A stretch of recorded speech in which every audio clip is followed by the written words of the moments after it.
So yeah, being a narcissist and having narcissistic personality disorder are two different things. But I see this a lot though, where people don't think that there are a lot of narcissists out there.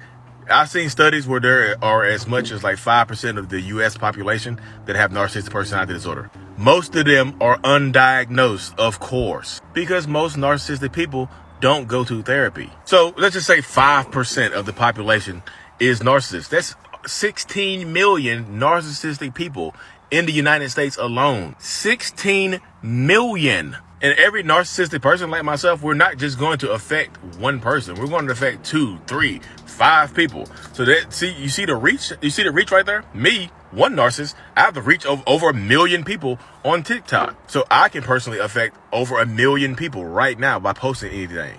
Don't underestimate the reach of narcissists. Please don't. And I also think the behavior is important as well. How are they treating you? Hope this helps. What is going on, beautiful people? Welcome to another episode of A Narcissist Explains. I am self-aware diagnosed narcissist, Mr. Lee Hammock, and I use my platform to raise awareness for narcissistic personality disorder, get more people into therapy, and also validate the victims and survivors of said disorder. This series is dedicated to just taking my TikToks and my YouTube shorts and making them longer. They are 60 seconds or less. This is, of course, going to be longer than 60 seconds. So the video you just watched was about a person. You know, people question this all the time. The word narcissist is thrown around way too much. Hey, not everybody is a narcissist. Some people are just a-holes. Hey, not everybody is a narcissist. Women just get broken up with and just call their boyfriends a narcissist, and men do the same thing, so on and so forth. Narcissist is just a buzzword for people who don't accept. I get it. Matter of fact, that one said exactly. It's not as common as people are making it, though. Being diagnosed with NPD, like I am, like me personally, isn't common. Being a narcissist is different than being a narcissist with NPD. Yes, nobody ever argues that. Nobody argues that. Not everybody is a narcissist. I know people, they get online and they Google, hey, 1% of society is diagnosed as narcissist personality disorder, so it's not as common. Your boyfriend wasn't a narcissist. He just didn't want to be with you. Bro, that's how it goes right there. That's literally the mindset of people right there. They think that people are using the word narcissist. Yeah, they use it too much, but it's more common than what people think. They get online and see the 1%. But I've talked to psychologists, clinical psychologists, doctorate level psychologists, clinicians, and all that type of stuff, and they think it's more around 5%. 5% of America is 16 million people. You know what I mean? So is 16 million not enough? That means there's 16 million narcissistic people out here, and narcissists, they don't just affect themselves, they affect the whole environment around them. So every narcissist is affecting 2, 3, 4, 5 people. So it's literally destroying. How are they treating you? I feel like you don't even have to call somebody a narcissist, because some people stay in these relationships because their person hasn't been diagnosed and refuses to get diagnosed, so they can't pinpoint if they're a narcissist or not. How are they treating you? I always ask that question right there. The diagnosis is unimportant. The treatment of you is what's important. How are you being treated by this person that you think may or may not be a narcissist? How are they treating you? Like, seriously, how are they treating you? Are they treating you like you deserve to be treated? Are they taking you out every single night? Is there just a bunch of cheek clapping going on? Are you completely satisfied? Can you voice your opinion? Are you walking on eggshells? Do your friends hate your significant other? Hate your boyfriend? Hate your girlfriend? Hate your husband? Hate your wife? Hate your parents? Like, do your friends hate these people? Can you have friends? Do you have friends right now? That means a lot. That matters completely and totally. That really does matter. You know what I mean? I feel like that matters more than what you think it does. People get into their heads that I think people just get directly into their heads that they need the diagnosis to be able to move on. You do not need your significant other to be diagnosed as a narcissist like me to be able to move on. How are they treating you? Has it gotten better? Have they made progressive changes? Or every time that y'all want to break up, every time you decide that you get the power to leave, they start promising you to change. They start promising you to do more. They promise you to go to therapy. They make all these empty promises to you. How is it? How are they treating? Like, literally, get to the bottom of how they're treating you. Matter of fact, this is like take yourself out of the equation. People, we are the toughest judges of ourselves. Take yourself out of the equation. and put somebody else in those footsteps. I mean, footstep. Put somebody else in those shoes. If you saw your sister or your daughter or your son being treated like you are being treated, what would you tell them to do? Literally, what would you tell them to do?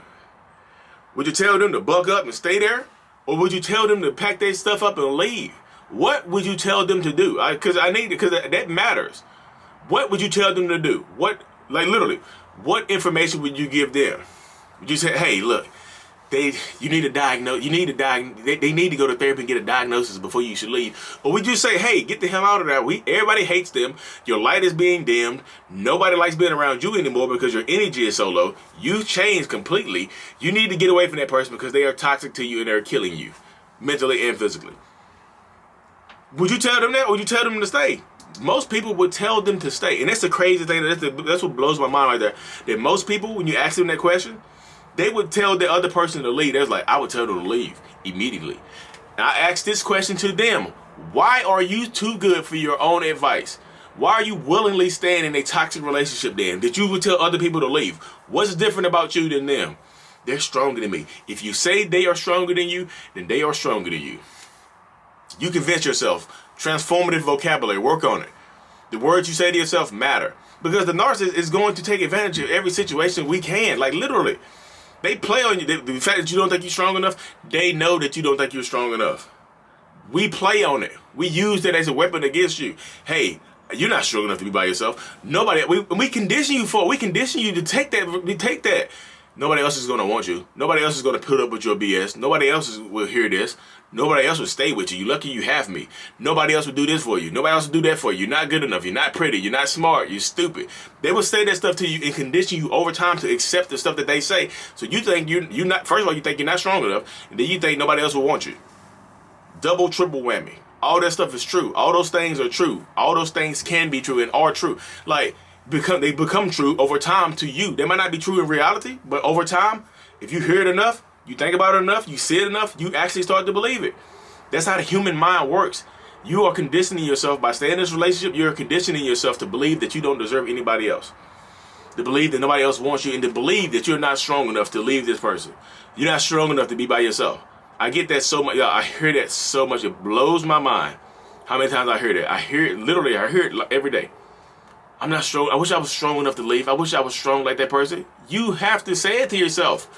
I'm going to be strong enough. I am strong enough. Transformative vocabulary. Tony Robbins says that all the time. Transformative vocabulary. Change the words you use to yourself. You change your life. Don't say I'm weak. I'm strong. Don't say I'm dumb. I'm learning. Don't say, change the words you use to describe how you think about yourself and how you feel, and you will live a completely better life. You just will. You have to take your power back. You are more powerful than you think you are. You've been conditioned to think you're not powerful. You've been conditioned to accept all this stuff. You've been conditioned for all this stuff. Take it. You need to condition yourself to believe that you deserve better and you're going to get better.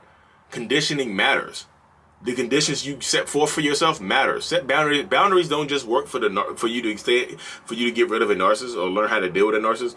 Boundaries work on yourself. Set a boundary on yourself that you're going to use better language to describe yourself. Set a boundary on yourself that no matter what somebody else says to you, it doesn't make it true. You're stupid. Well, I have a degree in industrial engineering. I thought I was smart. Huh? You are more powerful than you think you are. I promise you are. Take back your power, stand in your truth, and be blessed. Mental Healness is out. Peace.